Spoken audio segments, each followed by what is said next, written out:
Bəzi ölkələrdə pensiyaçılar üçün xüsusi kartlar mövcuddur. Məsələn, Almaniyada yaşlılar bu cür kartlar vasitəsilə ictimai nəqliyyatda endirim əldə edirlər. Yaxud Fransa, İtaliya, İspaniya, Böyük Britaniyada pensiyaçılara səhiyyə xidmətləri, muzeylərə giriş, qatar və ya avtobusdan istifadə zamanı güzəştlər təklif olunur. Qonşu Türkiyədə də 65 yaşdan yuxarı vətəndaşlar üçün yaşlı kartı mövcuddur. Azərbaycanda pensiyaçılar sosial imtiyazlardan nə zaman istifadə edə biləcəklər? Xüsusi kartların olması realdırmı?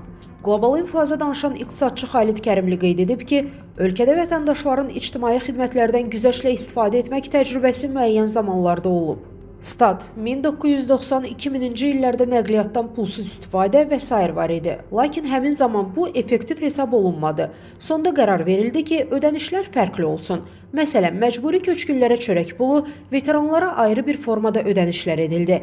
Yəni, vəsait vətəndaşa verilsin və ödənişləri özləri etsin. Belə format daha səmərəli idi. Həmçinin şəxs özü də qənaətə meyilli olur. İqtisadçı bildirib ki, hökumət pensiyaçının qayğısına qalmaq istəyirsə, ödənişləri artırmalıdır. Düşünmürəm ki, Azərbaycanda pensiya yaşına çatmış vətəndaşlar üçün xüsusi kartlar olsun. Bu doğru da deyil. Həll yolu ödənişlərin artırılmasıdır. İqtisadi cəhətdən populist məsələlər effektiv deyil. Statın sonu.